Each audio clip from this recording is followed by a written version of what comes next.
Arxada qalan tura baxası olsaq, Sabah xaric heç bir klub, hətta Qarabağ belə sabit çıxış eləmir.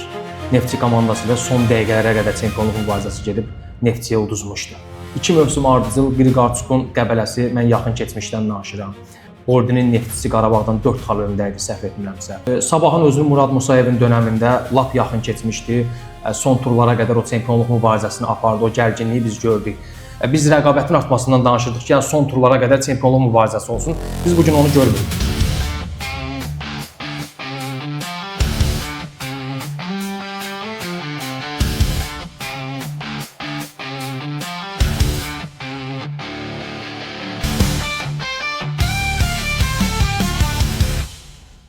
Salam, hər vaxtın xeyir olsun xanoğlan. Necəsən? Şükür, mən də səni salamlayıram. Salamatçılıqdır, yaxşıdır hər şeyə var ruhiyyəmiz. Dəyərli izləyicilərimizi də salamlayıram. Sözüm varın yeni buraxılışında hər birini xoş gördük. Sözüm varın bu buraxılışında istəyirəm hoca sən bizə çempionatın gedişatından danışasan. Həm çempionatın gedişatından, həm də ki baxaq görək bu limitin ləğvi bu il çempionatımıza nələr verdi və yaxud da nələr aldı. Mövsümün əvvəli ən çox səslənən iddialar bundan ibarət idi ki, limitin ləğvi rəqabəti artıracaq, biz daha gərgin bir çempionat izləmiş olacağıq. Amma əvvəlki 2 mövsümlə ən azı müqayisə eləyəsi olsaq, məncə rəqabətin artdığını düşünmürəm. Hansısa mənada cüzi keyfiyyət arta bilər. Məsələn, Sabah komandasını, Turan komandasını qeyd edə bilərik ki, tamamilə əcnəbilərdən oynamaqla müəyyən qədər keyfiyyəti artıra bilib. Amma burada əks fikirlər də var. Məsələn, 12 əcnəbisi olan Qəbələ, Karvan Yevlax o keyfiyyəti verə bilmir, o effekti verə bilmir. Yalnız 2 klub nisbətən. Amma bölgü üzərindən aparası olsaq, artıq sona 8 turu qalmış, demək olar çempionluq mübarizəsi bitib. Məncə bundan sonra möcüzə baş verməlidir ki, Sabah çempionluğu itirsin. Hətta Qarabağla arasındakı oyunu məğlub olsa belə komanda, Qarabağ ehtiyatda olan Neftçi ilə oyunu qələbə qazansa belə arada 4 xallıq fərq yaranır. Həm də nəzərə alaq ki, Qarabağın da xal itirmə ehtimalı az deyil. Qarabağda xal itirə bilər. Çox deyilirdi ki, əvvəlki illərdə Qarabağ rahat çempion olur. Qarabağda aşağı yuxarı ilə 8-10 tur qalmış çempion olurdu. Bəzən son illərdə Neftçi komandası ilə son dəqiqələrə qədər çempionluq mübarizəsi gedib Neftçiyə uduzmuşdu. Yəni legioner limiti var idi onda. Bordinin dövründəki Neftçi ilə səhv etmirəmsə son 4 yaxudsa 3 tura qədər çempionluq mübarizəsi getmişdi. 2 xal fərqi ilə bəli, qış fasiləsindən qaydanda Bordinin Neftçisi Qarabağdan 4 xal öndə idi, səhv etmirəmsə. 2 mövsüm ardıcıl Qriqorçukun Qəbələsi mən yaxın keçmişdən danışıram. Qriqorçukun Qəbələsi 2 mövsüm Qarabağla limitin olduğu dövrdə son turlara qədər o çempionluq mübarizəsini apardı. Yəni belə Sabahın özünü Murad Musayevin dönəmində lap yaxın keçmişdi. Son turlara qədər o çempionluq mübarizəsini apardı, o gərginliyi biz gördük. Amma limit ləğvi olsun dedilər, oldu. Amma bugün sona 8 tur qalmış. Məncə hətta sona 10 tur qalmış. 2 tur əvvəldən də düşünürəm ki, 4 xallıq fərqi Sabahın əldən verməyəcəyini çox proqnozlaşdırırdı. Demək olar ki, çempionluq məsələsi bitib.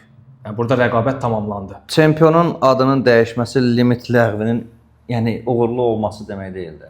Təbii ki, yəni ad dəyişməsi o demək deyil. Ona qalsa 2020-21 mövsümündə də ad dəyişib Neftçi çempion olub. Limit yox idi ki. Biz rəqabətin artmasından danışırdıq ki, yəni son turlara qədər çempionluq mübarizəsi olsun. Biz bugün onu görmürük. Sona 8 tur qalmış, məsələ böyük ölçüdə tamamlanıb demək olar. Avrokuboklar mübarizəsindən danışası olsaq, Sabah Qarabağ məlum məsələdə Avrokuboklara gedəcək. Düşünürəm ki, bu məsələni artıq Turan Tovuza da aid eləyə bilərik. Artıq 3-cü pillədə möhkəmlənib bu komanda. Hər hansı bir sualı yoxdur. Böyük ehtimal Turan Tovuz Avrokuboklara gedəcək.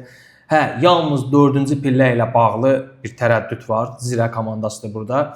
Məncə də hətta 2 tur əvvəl biz düşünürdük ki, 4-cü pillənin də taleyi demək olar həll olub. Çünki arada bir fərq var idi. Sadəcə Zirənin Kəpəzlə oyunda sürpriz 2 xal itirməsi və Neftçinin ardıcıl Araz Naxçıvan ardıcıl 2 qələbəsi bir qədər 4-cü pillə uğrunda mübarizəyə bir gərginlik, dramatika qatıb. Amma düşünürəm ki, bu da mənzərə bizi aldatmasın. Arxada qalan 25 tura baxası olsaq, Sabah xaric heç bir klub, hətta Qarabağ belə sabit çıxış eləmir. Hamısı qeyri-sabitdir. Qış fasiləsindən qaydanda klublar hansı pillədə etsə ilk dörtlükdə, həmin dörtlük qalır. Hər hansı bir dəyişiklik yoxdur. Səhv etmirəmsə yalnız Araz Naxçıvanla bağlı istisna ola bilər. Məncə Araz Naxçıvan da ilk dördlükdə deyildi. Elə hazırki klublar ilk dördlükdə idi və ilk dördlükdə davam edir. Yəni dediyim məsələ həm də ona işarədir ki, qeyri-sabitlik o qədərdir ki, hətta bir klub 3-4 tur xal itirəndə biz Neftçini görək də. Yurverin gəlişindən sonra komanda 10 oyunda yalnız bir məğlubiyyət alıb, amma yalnız bu tur bir pillə irəliləyə bildi. Yəni irəliləmək o qədər də real deyil, perspektiv azdır. Çünki klublar sabit çıxış etmir. Mənə görə hətta Zirənin də Avrokuboklara getmə ehtimalı kifayət qədər yüksəkdir. Yalnız Neftçi burada nə isə dəyişə bilər. Neftçinin də bunun dəyişməsi üçün çox əziyyət çəkməlidir. Komandanın 2 dəfə Qarabağlı oyunu var, Sabahlı oyunu var, Zirə ilə birbaşa rəqibi Zirədir və bu oyunlarda mütləq ən azı Zirəni qalib gəlməlidir Zirə üzərində və Sabah Qarabağlı oyunlarda minimum xal ikisi ilə çıxmalıdır. Gəl razılaşaq ki, bu da çox real görünmür hazırki Neftçi ilə. Bəli, Neftçi yüksəlişdədir. Sadəcə adına görə. Bəli, Neftçi yüksəlişdədir. Oyunu da hardasa müəyyən qədər ümid verir, amma bu rəqiblərlə oyunda gəl razılaşaq ki, bu gün aşkar favorit Neftçi deyil. Yəni ondan baxası olsaq, hətta 4-cü yer uğrunda mübarizə də sadəcə tablodakı xal fərqinin aşağı olması bir qədər bizi alladır. Bəlkə də böyük ölçüdə yalnız burada dəyişə bilər Zirənin adı, Neftçi gedə bilər. Avrokuboklar uğrunda elə ciddi çapda, iri çapda bir mübarizə yoxdur. Reallıq onu deyir.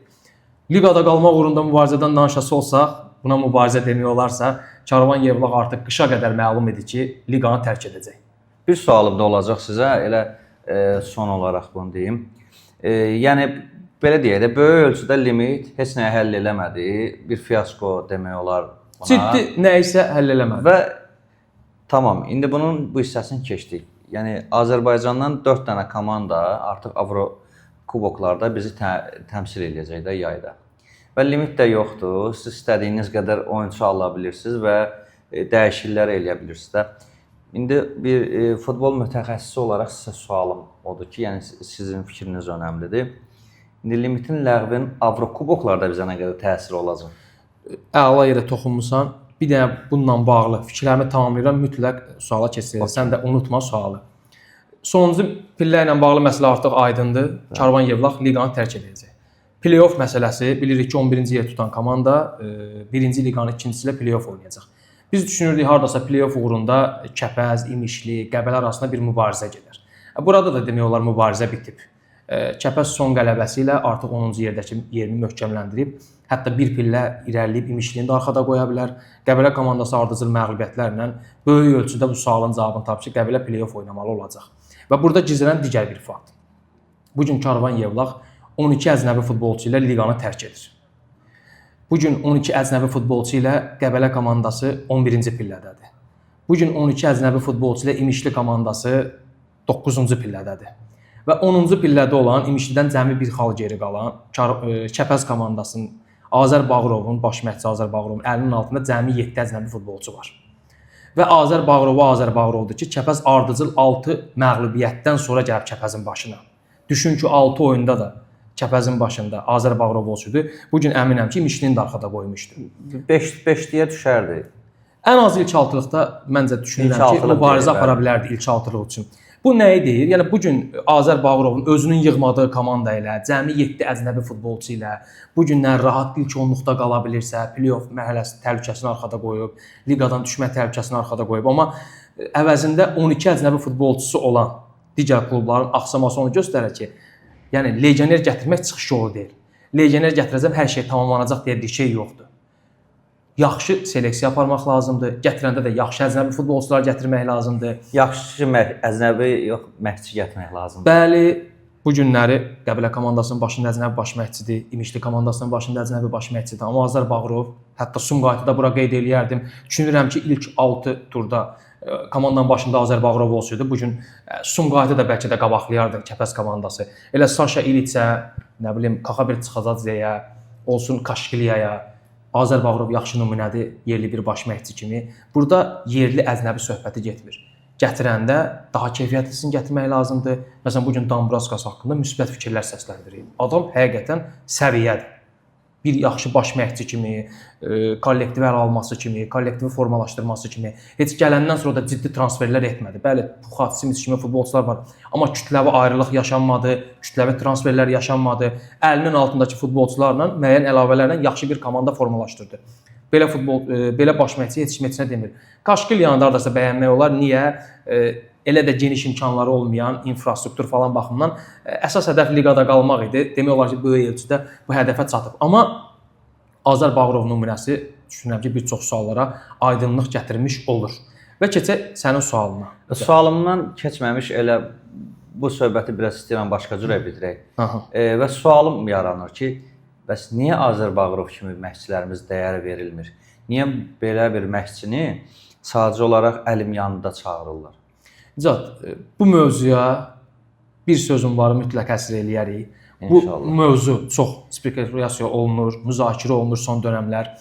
Klub rəhbərləri, Ayxan Abbasovun da açıqlaması oldu, Rəşad Sadovun da açıqlaması oldu. Klub rəhbərləri niyə əcnəbi məşqçilərə üstünlük verir, yerli məşqçilər kölgədə qalır? Bu özü bir mövzudur. Deyəcəklərim var, mühüm məlumatlarım var. Sözüm var. Sözüm var. Bu mövzu ətrafında həqiqətən sözüm var. Mütləq növbəti sözüm varlardan birində dəyərli izləyicilərimizin də diqqəti olsun, bu barədə danışacağıq. Amma dəyərli bir məşqçi olduğunu razılaşırsınız da, yəni ki. 100%. Yəni 6 oyunda 6 məğlubiyyət alan komandanın başına gəlir. Ötən mövsümdə buna bənzər bir durum yaranmışdı Azər Bağırovun. Nicat, sən əmin eləyirəm ki, ötən mövsümdə 5 ardıcıl məğlubiyyət var idi. Azər Bağırov Kəpəzə gedəndə üzdə olan məşqçilərdə hamımızın tanıdığı, sadəcə adlarını çəkmək istəmirəm, bir neçə məşqçi var idi ki, dedi Azər Bağırov bu qərarı niyə verdi? Ağlı yoxdur. Yəni o dərəcədə təhlükəli idi o Kəpəzə getmək. Ardıcıl 5 məğlubiyyət və heç bir oyun görsənmirdi.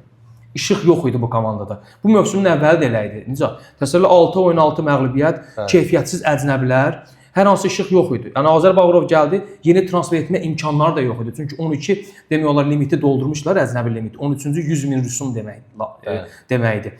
Yəni transfer edə bilmirdi, əli qolu geniş açılmırdı. Və belə komandanın başına gəldi, Azər Bağırov yenə bir konfet düzəldə bildi də. Biz adətən keyfiyyətli futbolçular haqqında deyirik ki, bu çempionatda bir ayağı ilə oynayır da. Azər Bağırov bir ayağı ilə bu çempionatda qalsamı komanda saxlayır. Yəni bir cümlə yetərlidir Azər Bağırov ifadə eləməyə. Hətta Sabahın belə 2 dəfə məğlub etmədiyi, bacarmadığı Qarabağ üzərində Azər Bağırovun Kəpəzi 2 qələbə qazandı. İcazə verin hoca, bir dənə də artırma əlavə edeyim. Son illərin dəyişməz çempionu Qarabağdır və bu məşqçimiz hansı komandada olubsa Qarabağıdır. Yəni Araz Naxçıvandadır. Hə, indi digər sualıma cavab verin. Bəli, Avrokuboklar məsələsi. Bəli. Bu mövsüm realdır ki, 2 klubumuz qruplara vəsiqə qazansın. 2 klubumuz Qarabağ artıq alışmışıq. Sabahın da heyətinin keyfiyyəti, büdcəsi, potensialı minimum mən deyirəm Konfrans Liqasının qrup mərhələsində komanda düşməlidir. Düşməsə bu ciddi uğursuzluq kimi qəbul olunacaq. Hə, 2 klubumuz qrupa vəsiqə qazanarsa, bunu artıq limitə bağlayıb uğur kimi heç kim təqdim etməsin. Yenə bizim nümunəmiz var. 2 mövsüm ardıcıl, limitin olduğu dövrdə 7+4, 6+5 Qəbələ Qarabağ eyni anda Avropa Liqasının qrup mərhələsində çıxış edir. Düşünürəm ki, bu da onunla əlaqəli deyil. Sadəcə bu gün qısaca bir də onu deyim ki, Sabah komandası bəli, limitin ləğvindən sonra keyfiyyətli futbolçular gətirib. Amma yenə komandanın heyətində əsas heyətdə biz tez-tez Xəyal Əliyevi, Aleksey İsayevi görürük. Yəni 1-2 futbolçu məsələsidir burada. Yəni baxanda komanda 9+2 limitində oynayır hardasa. Aleksey İsayev davamlı, Xəyal Əliyev davamlı oynayır. Bəzən Rəhman Daşdəmirov da çıxır və kifayət qədər də inamlı oynayır deyir. Rahatlıqla, yəni boşluq hissi olmur. Nogueira olmayanda, Solvet olmayanda Rəhman girib rahatlıqla özünün fikir verirsiniz, məşqçi ona necə özgüvən veribsə, Fransa oyununda qol pası verdi. Həm də ehtiyatda qalması Rəhmana problem yaratmır. Daim formadadır. Yəni bu günləri Aleksey İsayev, Rəhman Daşdəmirov və Xəyal Əliyev start heyətində meydana çıxsın, Sabahın oyun intizamı pozulmayacaq. Bu Sabahı biz yenə meydanda görəcəyik. Yəni hər şey var ona görə. Bəli, əlbəttə sistem var. O zaman belə bir şey demək olar. 2 komanda əsas mərhələyə düşməlidir. Digər komanda heç olmasa play-off oynamalıdır. Mütləq. Ümumiyyətlə biz son illərdə, yəni bizim klublarımızın, bəzi klublarımızın, yəni ən azı 5 klubumuzun minimum 8-10 milyon büdcəsi var. 8-10 milyon büdcə ilə minimum Konfrans Liqasının qrupunda bizim klublarımız oynamalıdır. Və qısaca limitlə də bağlı onu deyim ki, və məlum komandalar nəinki Konfrans Liqası, Çempionlar Liqasının 4/1-nə qədər gəldi. Bəli. 9 milyon büdcə ilə. Təəssüf ki, bu reallıqdır. 3 milyon, 4 milyon büdcəsi olan Cəbəl Tarib klubu bu günləri Konfrans Liqasındadır. Yəni bunlar reallıqdır. Təşəkkür edirəm, sizə də əziyyət verdik, yenə də qonağımız oldunuz, fikirlərinizi dediniz. Amma yenə də dediyimiz kimi bu məşqçilik haqqında, Azərbaycanlı məşqçilər haqqında sözümüz olacaq. 100%. Bu barədə xüsusi bir verillik çəkəcəyik və mövzunun yekun olaraq bildirim ki, limitin ləğvi hansısa mənada bizə xeyri varsa, ümumi aspektdə əvvəlki çıxışlarımda çox danışmışam. İtirdiklərimiz daha çoxdur. Mən demirəm əbədi legioner limiti qalmalıdır, amma hazırki dövrdə, hazırki bizim futbolumuzun bu periodda, bu keçid dövründə mütləq legioner limiti olmalı idi. Biz yaxşı futbolçu yetişdirəndə, yaxşı akademiyalar quranda limiti ləğv edib xaricdə yaxşı akademiyalarda yetişən futbolçularla rəqabətə yerli futbolçuları qoşarıq. Və o zaman danışarıq limit. Təbii ki, təbii ki. Təşəkkür edirəm, çox sağ ol. Mən sənə təşəkkür edirəm, dəyərli izləyicilərimizə təşəkkür edirəm və hər birinin dəyərli şərhlərini təbii ki, şərh bölümündə gözləyəcəm. Siz də fikirlərinizi mütləq bölüşün. Növbəti sözüm varlarda görüşənədək hələlik deyirəm.